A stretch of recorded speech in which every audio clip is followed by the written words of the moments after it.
they say to me that Eliya don't know that I'm alive. So all those time, like it was 491 days that I was fight on someone that even don't know that I'm alive. He is alive, like I'm so happy that he is alive, but nobody promised me what happened 5 minutes after. And also nobody promised me what on his mind. He loves me, he wait for me. Yeah, I think this was the hardest day, not just during the time that Eliya was in captivity, in my life. Eliya, can you take us through when you found out officially that you would be going free? Yes, this is the story of Eliya Cohen and how he survived 500 days in Gaza under Hamas terrorists. But it's also the ultimate story of finding the right partner in life. It's the story of how Hashem can make the impossible happen. Watch the entire episode because I have something special to share at the end. This episode is in memory of Shimon David ben Yaakov Shlema and Miriam Sarah Bas Yaakov Moshe. This episode is Refua Shlema Yosef Chaim ben Devorah Chaya Golda. This episode is powered by Wheels to Lease, Legacy Tours, United Refua Healthshare, the book Together Forever by Mosaic Press, and BitBean. Now, before we begin, every single time we do an episode with a hostage, we get thousands of the most anti-Semitic comments, and it's horrible. Please help fill this comment section with your love for the Jewish people, or if you're Jewish, that you're proud, Am Yisrael Chai, whatever it is, that we can fight the darkness with light. Please fill up the section. Okay, here we go.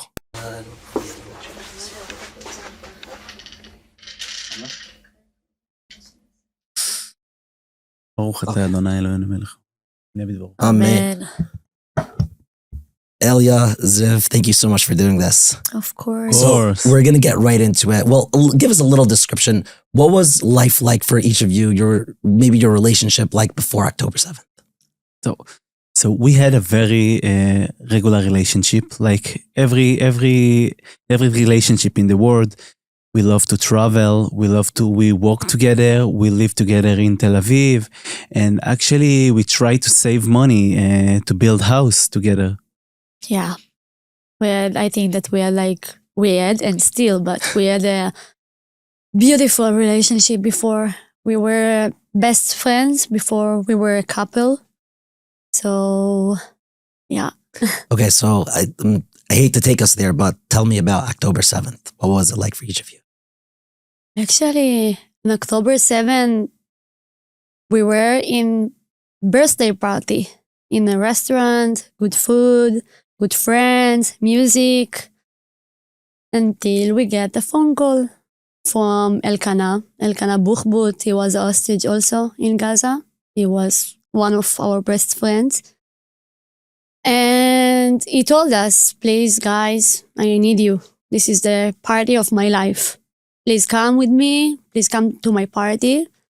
And I think that we took F of our friends that was with us in the restaurant, and we told them, okay, guys, we drive for Nova now. And I remember me and Eliya, we drove to our home. I wake up my nephew Amit and his girlfriend Karin, they slept. And we drove for 2 hours to the festival. We went to the festival and we arrived at 4:40 a.m. It means almost 2 hours before the attack was started. At what point did you realize that something was very off about that day? So today, I know to say that at the festival, at the dance floor, we used to dance, to drink, but this festival was something different for me because I hugged too much people and I talked with too much people, and just now I know to say that every person that I talked with them 1 minute more or hugged them 1 minute more didn't come back home that night. 6:29, the music stopped, and we understand that there is red alert. And at the first, we didn't understand that something bad going to happen. because we in Israel, when we are regular to missiles, to rockets, it's regular for us. But then we live in Tel Aviv, me and Eliya. But then we understood also that we have only 15 seconds before the missiles like explode and we can die. And we had also the responsibility on my nephew Amit, he was 19. So we decided to escape from the party. And I think this is the moment that we start to realize, but not really.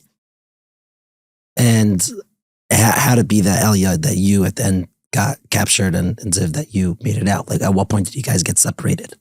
From the party, we drove something like 6 minutes until we get a phone call from Eliya's cousin. She was with us 5 minutes before.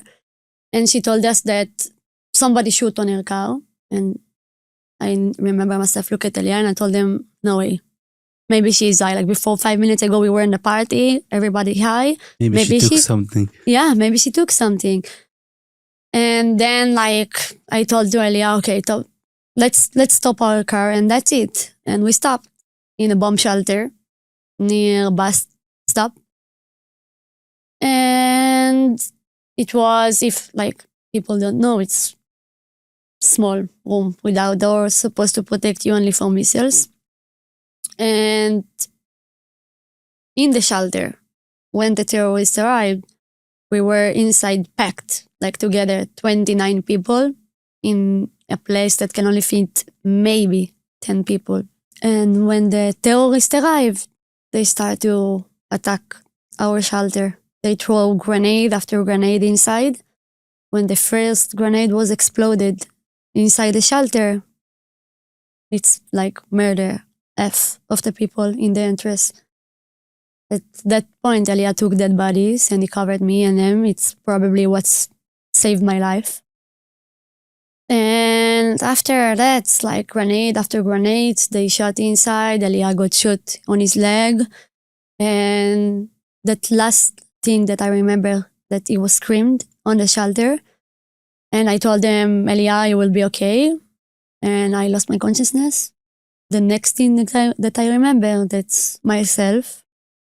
In 11 a.m. in the morning, when the attack was started at 8, I am alone. Eliya was no longer beside me. I am in a pile of bodies. And the next thing that I saw is my nephew, Amit, and his girlfriend, Karin. And both of them was murder. And I needed to stay with them bodies for 7 more hours until somebody rescued me from that shelter. All the way to the hospital from the shelter. By the way, I was one of 7 survivors from 29 people in the shelter. All the way to the hospital, bodies on the highway, burnt car. And just when I got to the hospital, I get like 1,000 of messages, of course, my parents, friends, everyone. But half of the messages was a picture. When I opened the picture, it was Telegram channel, Gaza Now. It's the news of the Palestinians. And it's a picture of Eliya, terrified, full of blood. Under the headline, 1 Israeli kidnapped to Gaza. And that's the moment that I realized that Eliya was kidnapped. I am so sorry that you had to go through that. Eliya, at the point where she went unconscious and on, what was your experience? So think about it. All what you heard until now was just a few minutes of my new life. And the terrorists arrived and they took me out from the shelter. And when we arrived to Gaza, hundreds of civilians and terrorists surrounded our car. And actually everyone there tried to hurt us. And they throw stone on us, they beat us, they spit on us. But I will tell you something. Inside, I felt so grateful. And I will tell you why. Because just less than an hour before, we were in shelter. The terrorists arrived, they threw grenade, they shot RPG, And all what I ask from God is just to stay alive. So I was on the truck and the terrorist beat me, but I didn't feel nothing. Just the thing that was in my mind, it was just to say, God, thank you. I love you. I'm alive. I actually don't know what's going to be in the future. But from now, I'm alive. And this is what matters now. So Greta, I'm curious, what was your relationship with God or religiosity before October 7th? So I grew up in religious family. So I had the religious values, but I didn't keep Shabbat. And I had my way to believe in God, but it was different. What about you, Ziv? So I always believe in God before and now, of course. But I think the first moment that I actually saw God, it was in the shelter. Like when I needed him the most, he was there. So, Eliya, can you tell us more about getting brought into Gaza? What was the experience like? So it felt scary, just less than an hour before, we were in party, celebrate life, share love, drink alcohol, celebrate the Oshana Rabbah.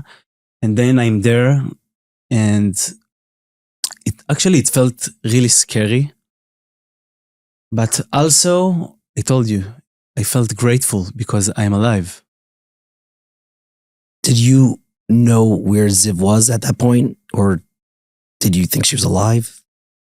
So, no, because the last thing I saw before being taken to Gaza, it was one of the terrorists. He went back to the shelter to make sure that no one was left alive there. And he shot many bullets in all direction. So I was sure that I lost everyone. I'm so sorry. Let's fast forward to Gaza. You're in Gaza. Obviously, it's terrible. What were the miracles, the good things? Was there any good things that you saw? So I saw many miracles, but the first one in the hospital in Gaza.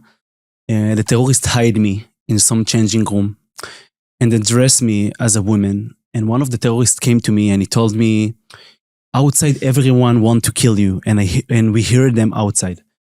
And he told me, but no, you look like a woman. So we have to walk hand by hand together. So don't contact your eyes with nobody, because if someone will understand that you are a Jew, he will kill me and you together. And I remember how we walked in the hallway. So many people walked back and forth, and no one contacted his eyes to me. And I thought to myself, what a miracle! If there is no God, if God is not here, I don't know where is he. And I told to myself, okay, God gave me the opportunity to stay alive, and there is reason that I'm here, so I have to do any I can to survive. And Ziv, as time is going on, because altogether Eliya was there for 505 days, you're trying to tell the world and everyone to try to get about what happened, try to get him back. Is there any point where you're, again, it's hard, it's difficult. Do you think of giving up at any point? So I think that every day was difficult, of course, every day. I don't remember one day that I was happy. But I never gave up. Never. Every day I went to sleep with Eliya on my mind, and I woke up every day and asking myself what I'm doing today to bring Eliya home. I was like a robot. I have a mission, and just when I finish the mission, I will be okay. And I think I was very disconnected from everything. Like I said, I was a robot, and that's it. Until Eliya is not home, I'm not gonna give up. Never.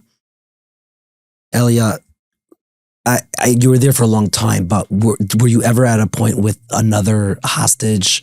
And could you just describe some of your, I guess, living experiences? Were you up above ground, underground? Where were you? So 2 months, we were in some civilian's house.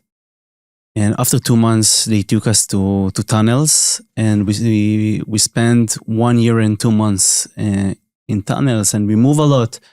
But most of the time, we were in tunnels. Who's we? Who you're with? I was with Eli Sharabi, Alon Noel, and Or Levi. Oh. Did you know them before? Actually, no. And this is the funny things, because we were in party, we escaped to some shelter, the terrorists kidnapped us, and they took us to some house, and we didn't know each other. And at the beginning, the terrorists didn't let us to speak. So we just, you just sign to each other like, you are okay, you are good, you're okay, you are good. But we didn't talk. Just after 3 weeks, they let us to whisper to each other. And there was something really, really funny, because the terrorists told us, you're allowed to talk to each other just in Arabic. But we don't know Arabic.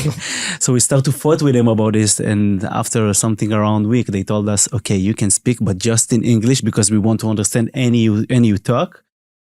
And you didn't really, now you have a great English, but you didn't really know English back then, no? No, I didn't know one word in English before October 7.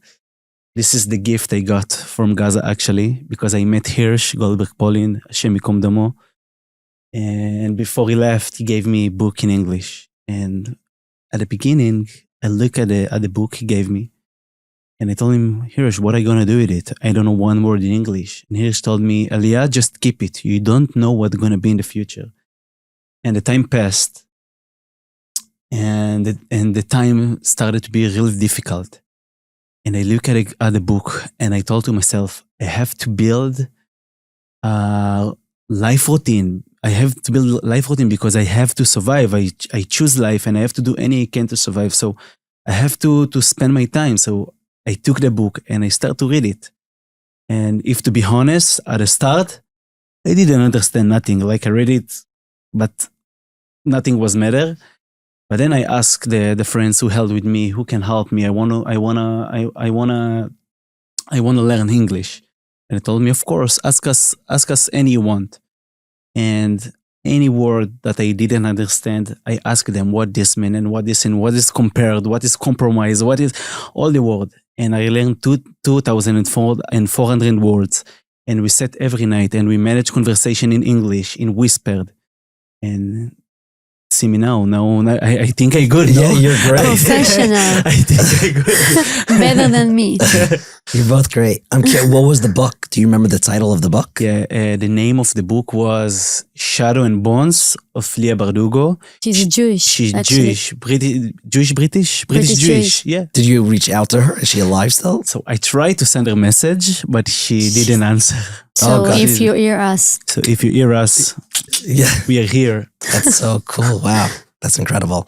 While you're there, you're dealing with just monsters and terrible people. Did you ever think like maybe I should try to escape because who knows what's going to be in the end? So there is a beautiful story about me and God. And I really like to share it with the world because that moment gave me so much strength and so much faith of God. And one day, it was months during the war, we said to me and one of the hostages, and we managed conversation about faith, about God. And he told me a sentence that I will not forget in my life. He told me, how can you believe in God after what happened to us on October 7? And from when I grew up, in my opinion, it was how you cannot believe in God after what happened to us on October 7. I know we were in shelter and our conditions, it's not good and we don't eat. But there is chance you go home to your family. And we thought about this a lot. And then came the night, and at the night was the same routine. I lay next to the terrorist, and the terrorist every night listened to the radio, and between us was a gun. And I look at the gun and I told to myself, okay, that's it. It's enough. Tonight I'm escape. That's it. But then came to my mind the idea that if something would happen to me while I will escape, what will be with my family? Like they will be heartbroken or something like this. So it was a huge conflict in my mind. So I started to talk with God. And I asked God, I know you are here, but give me any sign. Give me something that you are here. This is all what I need. Just give me sign.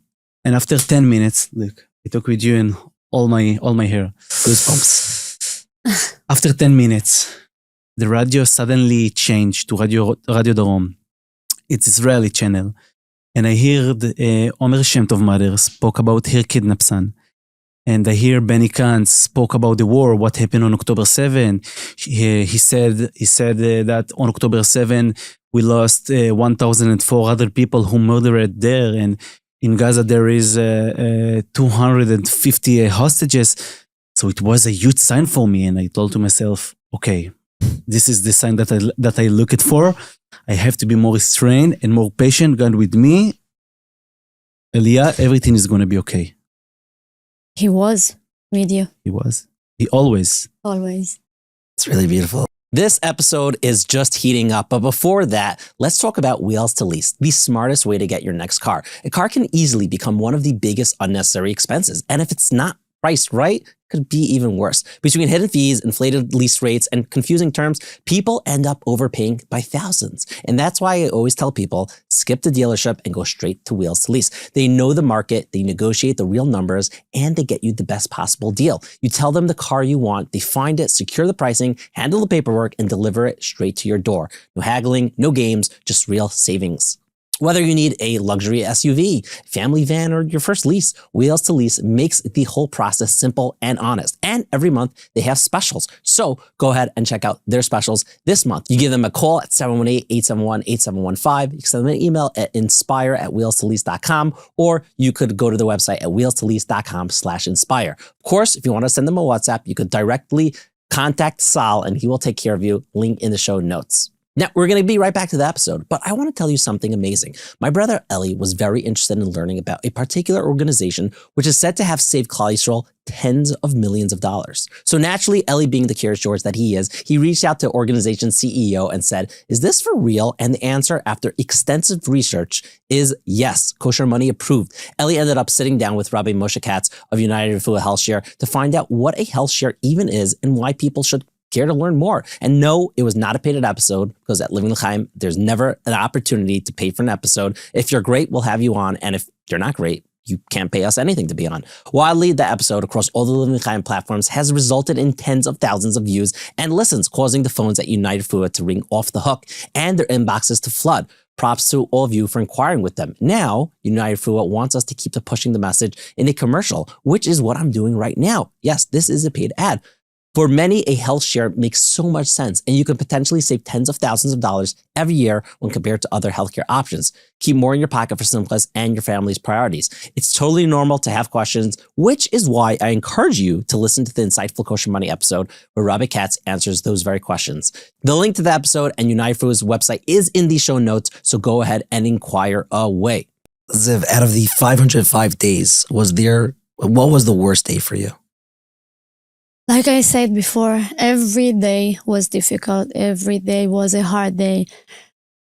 But if I need to take one day, so it's the day that Eli Sharabi and Or Levi got released. And why? Because when they got released, I remember myself like watching the TV, and they was so skinny, and I was crying a lot, and just to look on them eyes, like I understood what happened to them on captivity. But then 2 days after, I got a phone call from Eli and Or, and what they told me, that Eliya was with them. Like, after what I saw in the TV, I now also know that Eliya was with them. So it means like he's the same. He's skinny, like a Holocaust survivor. And we also knew that they was chained by legs all this time. And we knew a lot of things on captivity, on what happened to them in captivity. And they also say to me that Eliya don't know that I'm alive.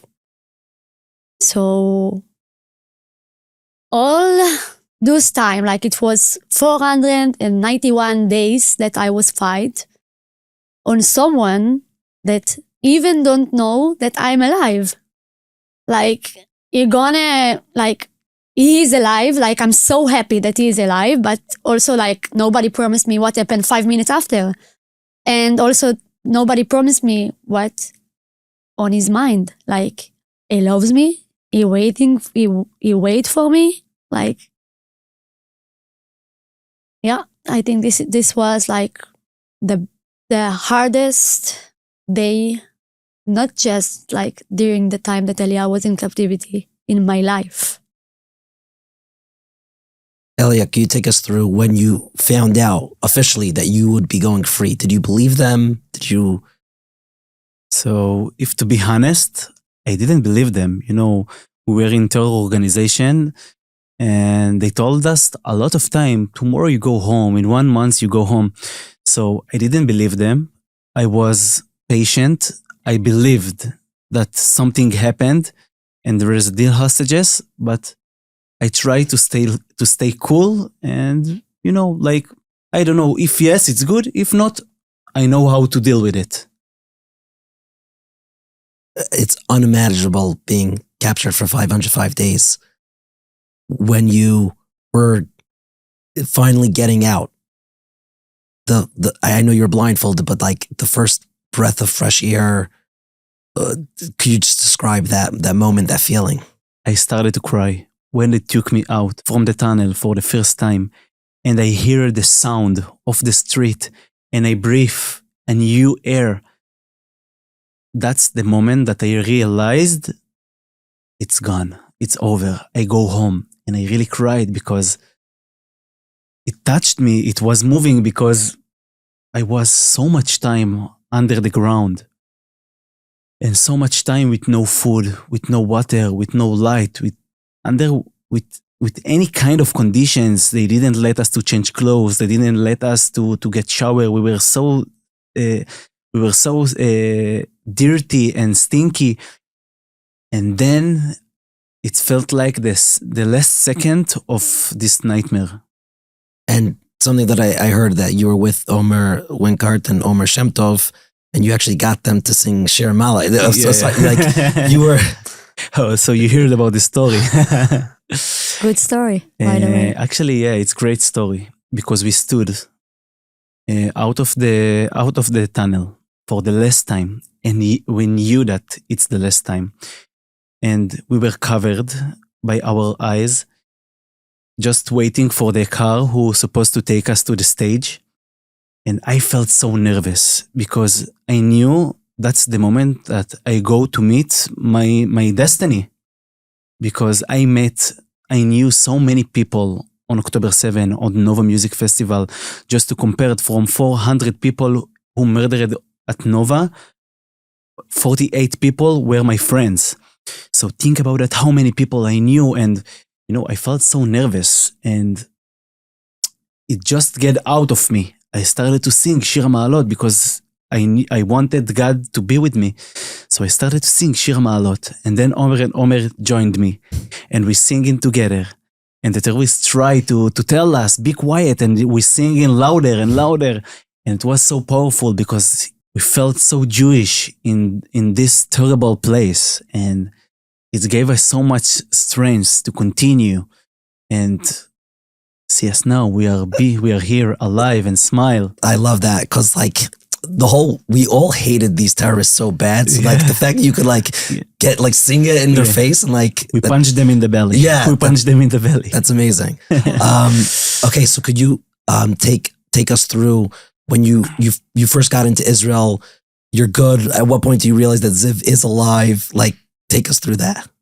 Actually, I didn't believe them. I saw the first soldiers in Gaza. And she looked at me and she told me, Eliya, welcome to Israel. And I looked at her and I said, what welcome? Just give me a hug.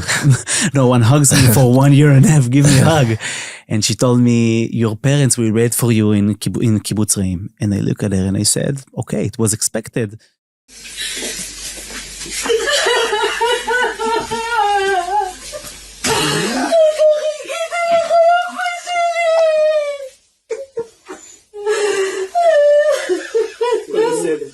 במקרה הזה לא בוכים יותר, חלאס. איך אתם? איך עבר עליכם הזמן?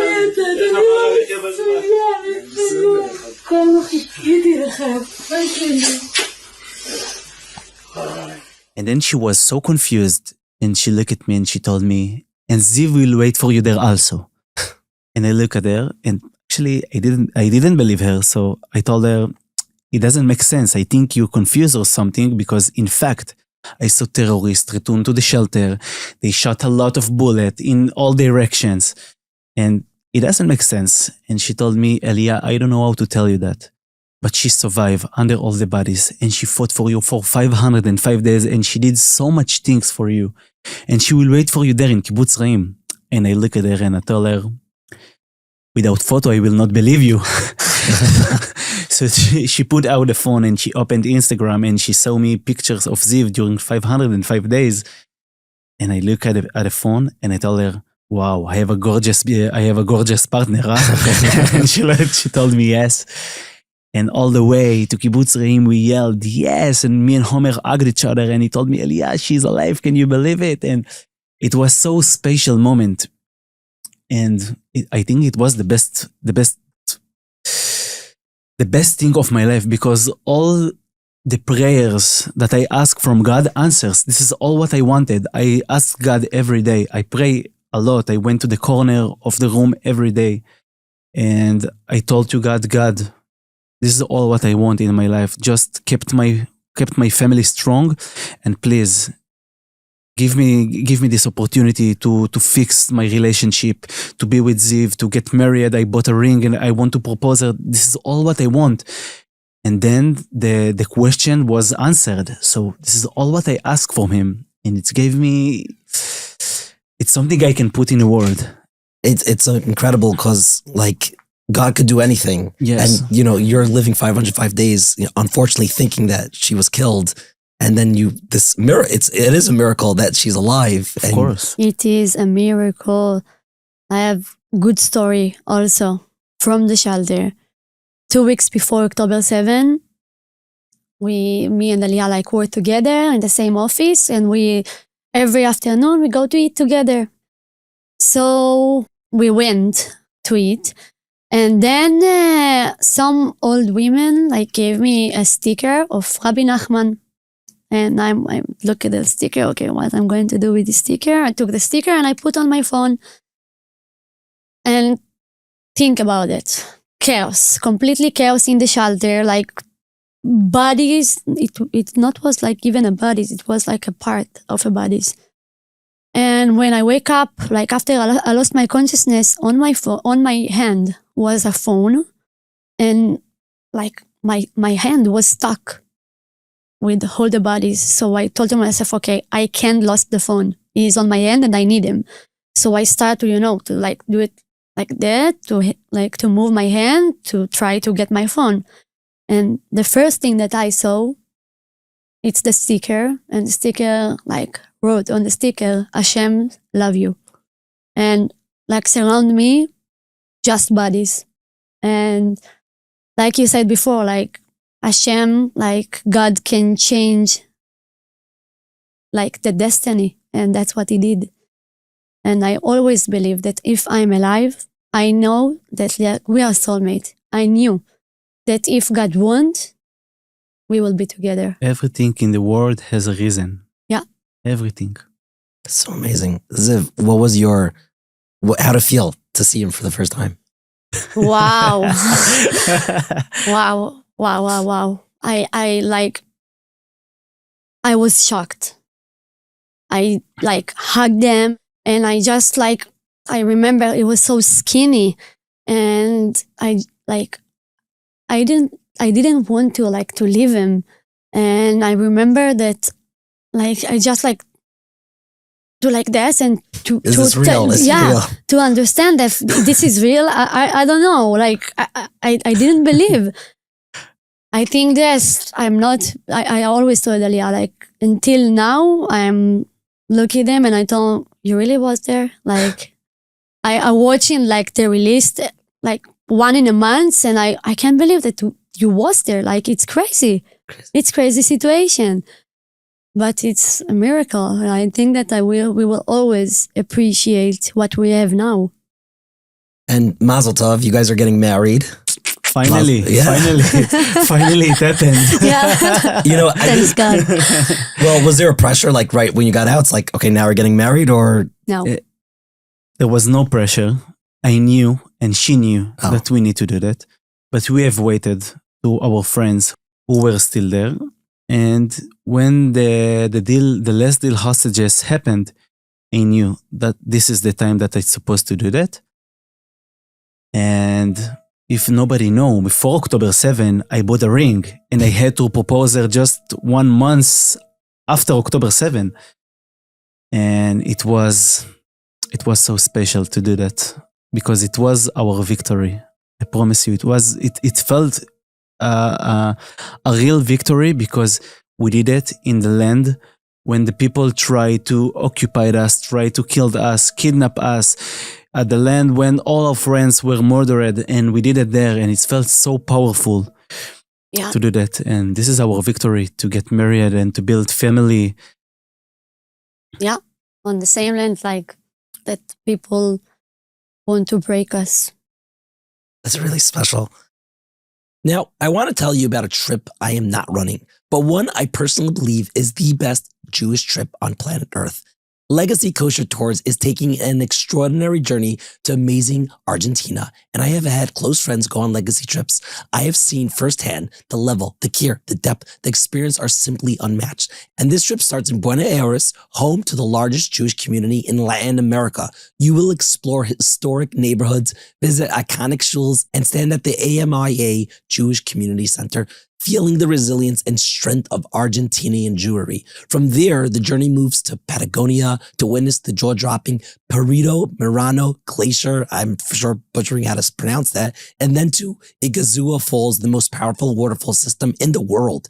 It is raw, overwhelming beauty that stays with you. Also, there's an exclusive kosher gaucho ranch experience with a full Argentinian asado crafted just for legacy. The Torah on the trip is led by Rabbi Mordechai Becher and Rabbi Yaakov, who bring insight, warmth, and inspiration into every setting. And everything is 5-star. Mahadran kosher food, beautiful hotels, uplifting Shabbos, daily minyanim, and zero stress. Legacy does not plan trips. They create masterpieces. For more info, call or WhatsApp 224-735-0015 or send an email at legacykosher@aol.com. And now, back to this week's episode. Here's the truth most business owners feel, but rarely say out loud. Your business is harder to run than it should be. Not because your team is bad, not because you're doing something wrong. I mean, maybe you are, but because your systems are usually broken. Slow software, disconnected tools, manual work that should be automated. Staff could get confused, errors creeping in, hours wasted every week just trying to keep things moving. And that stress adds up and it compounds and it costs you money. BitBean fixes that at the root. They don't sell you the shelf software and wish you luck. Good luck. They study how your business actually runs every time things break down, and they build a system around your operation so everything finally works together. Onboarding, scheduling, billing, inventory, reporting, client experience, front office, back end, how to make more money, where you're losing money, medical practices, nursing homes, law firms, real estate, logistics, retail. If you run a real business with real complexity, they've done this before. The result is less chaos, fewer mistakes, happier staff, and a business that finally feels under control, often with more revenue and lower costs at the same exact time. They offer a free consultation, no pressure, no sales tricks, just clarity on how much smoother your business could run. So go to bitbean.com and see what you are missing. Marriage is the most important Jewish project you'll ever build. And like every project that matters, it deserves real guidance. Introducing Together Forever, Torah Strategies to Make Marriage Work by Roy and Leah Neuberger, married for over 60 years and known worldwide for Jewish outreach and education. In this book, the Neubergers take the 48 ways to acquire Torah from Pirkei Avos and show how they became day-to-day strategies for shalom bayis, respect, and connection at home. It's written with warmth, clarity, and the kind of perspective that only comes from a life built together. And I met them personally. They are the best. You'll find stories, Torah insight, and practical tools you can apply immediately at the table, in the car, in moments that shape a marriage. Read it as a couple. I highly recommend it. My wife and I started this, and we're married for over 10 years. It is unbelievable. Give it as a gift. Keep it close for the years ahead. Doesn't make a difference. this episode is actually the perfect episode for this book because it's all about finding the right partner. Together Forever is available now from Mosaic Press at your local Jewish bookshop. And of course, you get 15% off at mosaicapress.com with promo code INSPIRE. That's INSPIRE for 15% off at mosaicapress.com. Such a beautiful love story, and the fact that Cinderella. I mean, it's like a dark story also because what you guys both had to go through. It's wild, but it's I think every relationship has its challenges. But if you guys got over this challenge that you didn't ask for and you're able to stay connected, I'm curious. Do you have advice for any other relationship? Like I'm married for more than 10 years, but I want to hear your relationship advice. This is very special. You want me to start or you will? Start. Okay. So This is like the first, the first understand. advice. yeah. The first advice, it's to be the best friend of the world. It's the most secret of good relationship. Yeah. I swear, God. First, best friend after couple. This Right. is second. Eliya, second. I lost my mind. So the first one, it's to be a good friend. This is the secret of good relationship. And be restrained. Be patient to your partner. Try to understand what she wants and what she needs. And this is all what you need, I think. Yeah. And to appreciate all what you have. Like, I think that just after of course that we appreciate everything like before, but it's not the same now. Like you appreciate everything you have. So of course we can appreciate our relationship more than before. And I think we got a present from God. And one of our conclusions from this experience is that your family, it's the most important thing in your life. And only when you lose them, you understand how much they mean. And here, if I have the opportunity to say something for the people, so if you have the opportunity to spend more time with your family, so hug them and kiss them, because you really don't know what would be tomorrow. And it's so important. And your family, it's all what you have in your life. Everything else, it's Noise. Evel avalim. yeah. Unfortunately, as Eliya, you got out and you're like looking online and the whole world is like, oh, Israel's the bad guys. The Jews, they're the bad guys. I'm curious from both of your perspectives, what do you have to say to the world who are misunderstanding it all? So we are not afraid to hear it. We are not afraid to hear their opinion. And I tell you why. It's not new for us that people hate the Jewish people and hate the Jewish communities and want to kill us. For hundreds of years, people have tried to kill us. And if I have a message for the Jewish community that heard us, it's to stay proud to be Jew. And we know why they want to do that. So really stay proud and stay strong and stay united. This is all what we need to do, to stay united. And this is the word. It's not new for us. Also, like 100%, but also we can't forget like Eliya was kept in a house, like really regular house with kids, with like garden, with Dora bag on the entrance of the house. And the child went every day to the school and returned every night with gun, rolling towels. Also, tell them about the tunnel, like our first tunnel was under mosque and under school. When we got out from this tunnel, we got out from teacher room on school. So our opinion about Gaza and about all what happened on October 7, it's really clearly because those people, they are not innocent. And I will tell you why. Because those people grew up in huge darkness. And what is mean darkness? All around what they mean and what they learn, it's about Hamas. And the idea of Hamas, it's not occupied just Israel. It's occupied all the world. Israel is just the first step. After that, they will come to Europe, and we see what Right. happened Yeah, in it's happening. Europe. Yeah. And the next step is America. And they grew up not to kill just the Jewish, it's to occupy the world, because who is not believe in Muhammad need to die. And so And it's wrote in the Quran. Just Yeah, and it's so ironic that Israel's being blamed for the occupiers, and then you like look around the world, and you're like, wait a second, like we're just living in our homeland, and you guys are. we are the shield of all this situation, and I feel so sorry that nobody understand that, really. Judaism, I think, is like a relationship with God, and of course, Eliya, you were so thankful.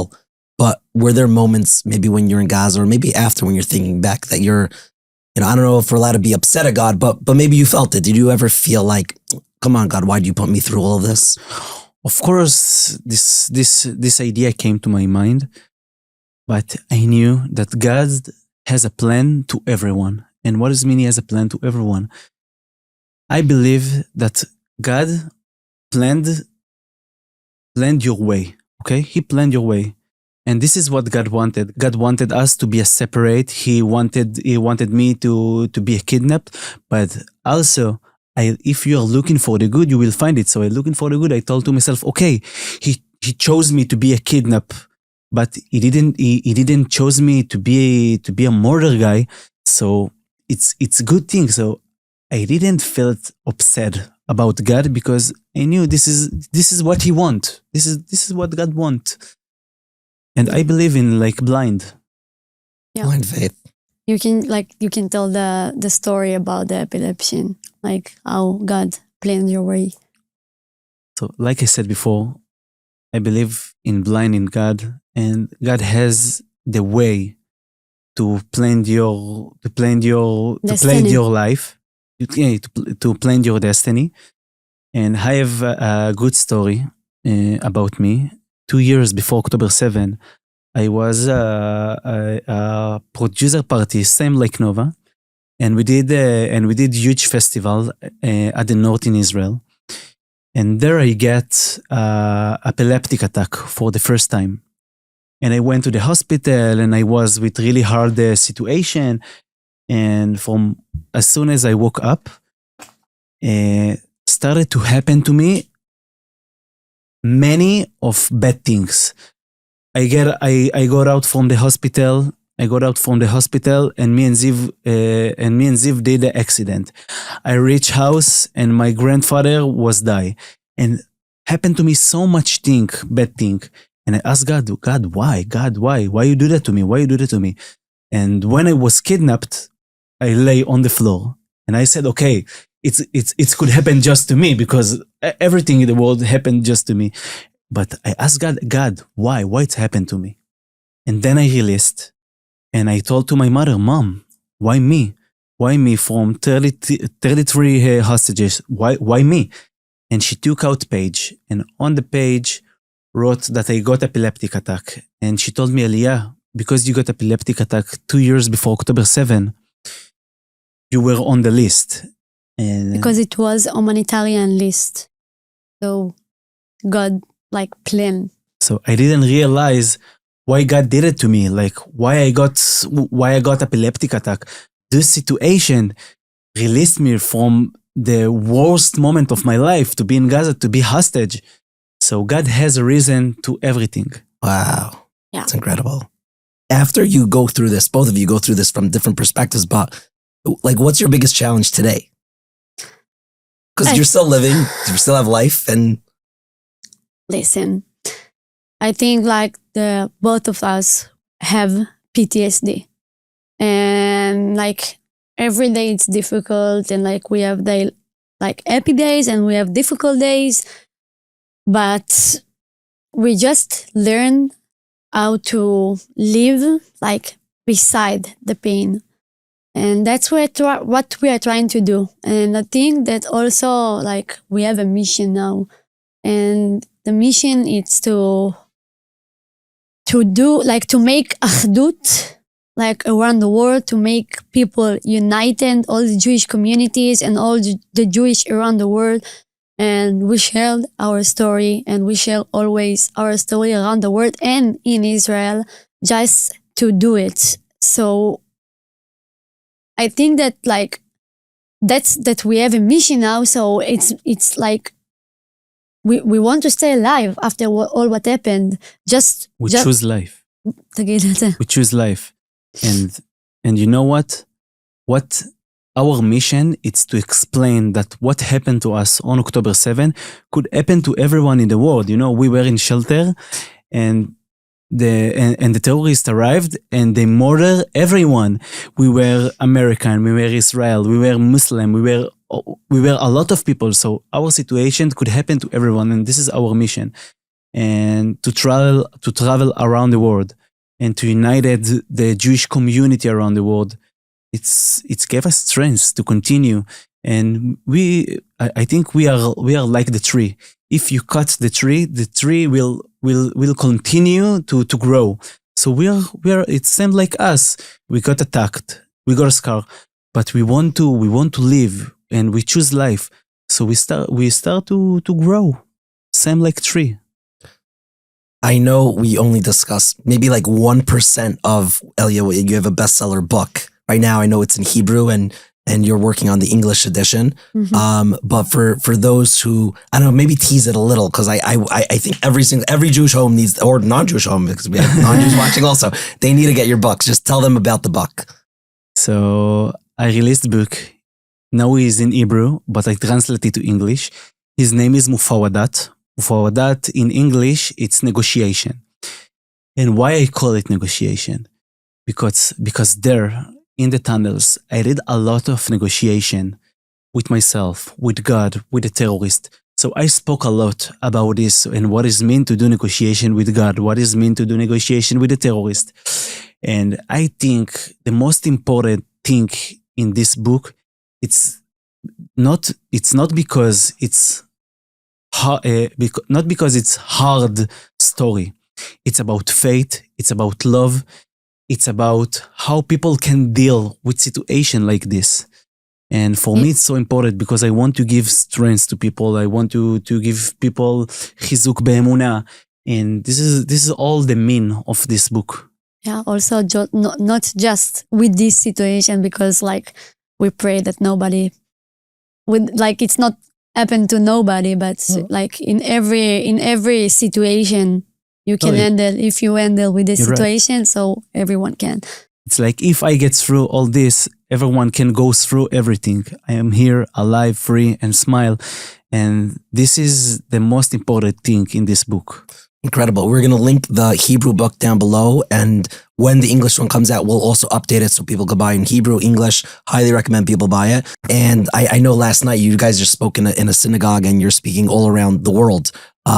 For someone who wants to book you, because again, we're very selective about what we share here, and I know you guys have so much more to share. And I highly recommend people bring you guys to their shul, their school, their community, whatever it is. They can reach out, and we're going to link this down below to Liat at emetadvocacy.org. Again, I'll link that down below. Liat at emetadvocacy.org, and they could reach out. Liat's amazing. She's great. She's beautiful. Okay, and then I think when anyone gets married, they deserve as much presents and gifts and money. I think you guys especially deserve it. And I know that they set up a GoFundMe that 100% is going to go towards you guys. You're making a wedding, you're starting your family, and also, like you mentioned, like there is a lot of PTSD and a lot of people always are like, how can we help the hostages or the family affected? This is the time. Yes, in getting you out, that was great, but now is the rest of your life. The real battle is here. So we're going to link down below the GoFundMe that's going to go directly to you guys. And on my behalf, I think everyone should donate, should give. It's $1, $100, $10,000, whatever you could give. And yeah, you guys deserve it. Thank you very much. We appreciate it so much. If you could talk to yourself October 6th or before October 7th, what advice would you give to yourself? So if I had the opportunity to tell to myself something, it's like, Eliya, trust in God, God with you, stay strong, stay brave, do any you can to survive, stay pray to God, stay believe that you go home and everything is going to be okay. I promise you. And this is what I did there in the tunnel. I told to myself, Eliya, everything is going to be okay. Just trust in God. Believe me, just trust in God. I went every day to the corner of the room, imagine myself wrapped, putting on tefillin, because this is what I used to do before October 7. And I really missed that. So I went every day and I did. At first I said Shema Israel, after I said Shir LaMa'alot, and then I was quiet for something around 20 seconds. And I thought to myself, Eliya, trust in God, God with you. Thank you about all what I have in my life. Thank you about all what I went through and all about what I go through and about what I'm going to go through in the future. Everything is going to be okay, Eliya. Stay restrained, stay patient, stay in this mindset, and that's it. You have no idea how strong you are and how much power you have. And one day you will be married to Eliya. You just need to believe, hard to believe. And that's it. Ziv, Eliya, Mazel Tov on the Thank you. engagement, Very much. Mazel Tov on the upcoming wedding. And thank you for sharing. And Hashem should continue to give you guys strength. And the biggest challenge in your life should be behind you. And now it's just be chizik and giving the whole world inspiration. So thank you so very much. much. Thank you very much. Thank you. If you made it to the deep end of this episode, please drop the words, "We love you." I want Eliya and Ziv to know how much support they have. They will read every single comment, and it's your time to personally give them this message. And I want to just apologize. I lost my voice, but if there's ever not an excuse to pass up on a podcast, it is this week's episode. Thanks again to our sponsors for this week. Go check them out in our links below. And don't forget, you can and you should book Eliya and Ziv in your shul, your school, your community, whatever it is. Please reach out to Liat, that's Leat, at emetadvocacy.org. That's emetadvocacy.org. Of course, link in the show notes. I highly, highly recommend it. We only scratched the surface here. And you can get Eliya's incredible book in Hebrew at 505days.co.il. And when his book comes out in English, we will also have that. That is linked down below. And if you want to help Eliya and Ziv plan their wedding and honestly get back on their feet, they mentioned the PTSD, they can use the help. We'll link it down below, but of course you go to yad.reachhands.com/EliyaEN. Open your hearts. Now, there are many messages in Eliya's story. Emunah in God, bitachon, prayer, hope for the future, and for the right zivig. But right now, I want to focus on one idea. Eliya went into Gaza believing his future fiancé had been murdered. Tragically, many of his friends were. He walked into a reality filled with loss, fear, and unimaginable danger. And yet, he made a choice. He did not let the pain sever his connection to Hashem. He fought to stay alive in circumstances no human being should ever face. And all while, he kept praying. Not because he felt calm, not because he felt protected, but because he believed that even there, even then, Hashem could take care of him. Eliya was convinced that Ziv was killed when the terrorists walked into the shelter and shot it up, and he kind of knew that she was no longer here. But still, what Eliya did is he prayed that Hashem should take care of him. And to his astonishment, the impossible happened. This is what prayer really is. It's not a guarantee of comfort, not a shield from fear, but it's a refusal to disconnect, a decision to turn to Hashem even when everything says there is no hope left. Never stop praying, especially when it feels impossible. Because sometimes it is exactly there that the impossible begins. Coming next Motzei Shabbos, we have a super deep dive into Gaza again. So stay tuned, and you've never heard anything like this. And on Monday, look out, we have a surprise episode with one of the, I'm not gonna say who, but someone in the Daf Yomi world. I am so excited to share these episodes. Thank you so much from the bottom of my heart. Continue sharing these episodes, continue sharing what happened to our hostages, and remember that inspiration is everywhere. L'chaim. Living L'chaim.